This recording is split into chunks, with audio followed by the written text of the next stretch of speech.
Hey guys, welcome to Harrison Hustle. Today I'm going to be talking about championship belts. As you can see, you got the US title for the WWE.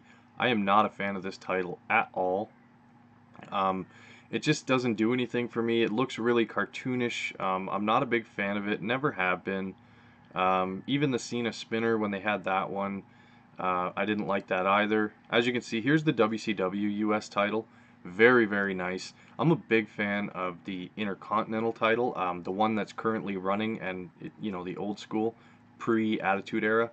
But this right here is similar in style, and it's very, very nice. They should have went with something along the lines of this. Maybe not exactly, but fairly close in comparison to the one you just saw. So now I'm going to show you the TNA Heavyweight Championship. I'm not a fan of this newer style. I don't think they should have changed from the pre-Hogan days, back when they had main event Mafia and all that stuff. What I think they should have done is just stuck with it. It was an amazing looking title, one of my favorite belts of all time. Here it is right here. This is the classic TNA Championship belt. I mean, I may have gotten rid of some of those loopholes that they got there between the plates, but other than that, I really, really like it, especially the main emblem. That looks really, really good. Maybe they could have made TNA stand out a little better in red or something, but just to promote their brand, which we'll get to later on with WWE's. So here is the new Intercontinental title, and like I said, this is the same as pre-Attitude Era. The white strap, it makes it stand out, so I'm not going to harp on that too much. It's an amazing looking belt. I really like this belt, and I mean a lot of amazing wrestlers and hard workers in the ring really put this belt in the spotlight. And here it is here. This was the initial. Obviously, it's got the WWE logo, but it was WWF back in the day. Mr. Perfect, obviously Ultimate Warrior held it. Hulk Hogan never held it, which is really strange, but he was always top notch, right? So, I mean, nowadays you see Cena, he had the US title not long ago with the Rusev feud and all that stuff, and he really put some, I guess, some motivation behind it for people to get back into that title. The NXT title, this is amazing looking. I really, really like this. It's very different. It's unique. I've seen people say, well, it's similar to the X Division title, but it's got its own style to it. I really like it. It kind of reminds me of the shape of the UFC titles. And then there's this. For the Cruiserweight division, number one, so many talented Cruiserweights in WWE. Why they're using a title like this, I don't know. I get it. Their emblem's huge, right? I mean, but I'm not a fan at all. I'm not a fan of the logo. I'm not a fan of the color. I'm not a fan of any of that stuff. What I am a fan of is the product that those guys produce. Now here's the X Division title from TNA. Now this is something that I kind of like. Now if you take away the X, it kind of looks like the Attitude Era Intercontinental title. That's what it looks like to me. It's got that like oval shape. But it's a nice title, and it stands out, and you know that you're the X Division champion. It's not a giant TNA logo. Here we have the Raw Women's Championship, and I'm not against this at all. I know it's just a huge WWE logo. It looks like the Universal title, but I actually think it's really, really nice. It's a nice belt. I wish they would have included Women's Champion just a little bit larger, because you've got some really great talent right now in WWE in the women's division. The SmackDown title, I think that's even nicer. I think the Women's Championship for SmackDown is one of their nicest belts that they have right now. If not the nicest, I got to go with the Intercontinental, I think, but definitely a really nice title.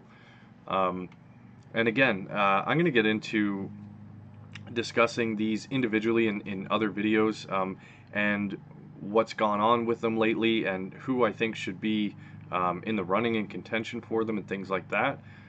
Here we have the tag titles. Hideous. When they first brought these out, I thought, oh man, they just stopped caring.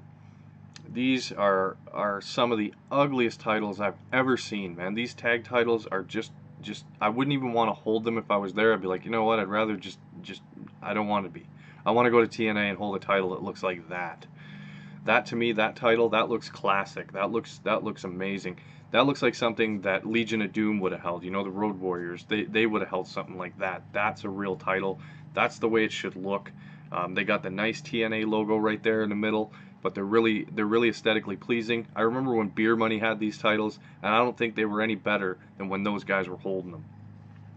Now we're moving into the WWE Heavyweight Championship.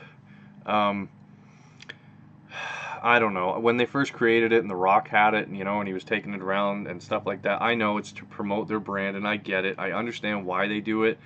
I'm not a fan at all. When you look back at other heavyweight championships, especially the Big Eagle and stuff like that, I mean, that's what I would have went with. The Universal title, man, you know what? I didn't like it, but I did like it when Kevin Owens had it. And, you know, I'm not a fanboy. I don't mark out for one individual, but I do go by what the presence they bring when I'm watching. And this is something that belonged to Kevin Owens, as far as I'm concerned. Here we go, Smoke and Skull. This was a really cool belt. I wish I had the backside. It was the snake skin and stuff like that. It looked really cool. Obviously, Stone Cold Steve Austin's Heavyweight Championship. I wish they would have kept this around a little longer. It's an amazing belt. The final belt you're going to see is something that never came out. It was never released, but it was made, as far as I know, and that's the Brahma Championship. This would have been the Rock's. So it would have been similar to the Smoke and Skull, only it's the Brahma Bull. I think it's pretty cool. It kind of looks like a lower end promotions belt, kind of. You know, not I shouldn't say lower end, but you know what I mean, lesser known. But definitely a really cool belt. And just something that they should have brought it out. They really should have. Obviously, you know, I'm gonna go into more depth on certain WWE characters and superstars and stuff like that in future videos. But The Rock should have had his own belt. I mean, there's when you look at the Attitude Era, you're looking at Stone Cold Steve Austin, and you're looking at The Rock. You can look at other people like Triple H. You know, he keeps coming back and stuff, and I'm gonna get into a video definitely on him. I'm a fan of Triple H to an extent, but I don't think that he belongs in the same realm as Austin and Rock. I think that where he belongs is kind of like a secondary role within the Attitude Era. Even The Undertaker, who I'm a huge fan of, you know, how can you not respect the dead man? He's another one that at that time, yes, he was a huge star. I mean, so was Triple H, and so were a lot of other people. But the two biggest names, if you're deserving of your own belt, is definitely Stone Cold Steve Austin. He got his, and The Rock, and I wish he would have got his, because the people would have went nuts for that belt, and they would have sold so much merchandise. Why they canceled it, I'm not sure, but hey, that's WWE's decision, not mine. So, appreciate you guys watching.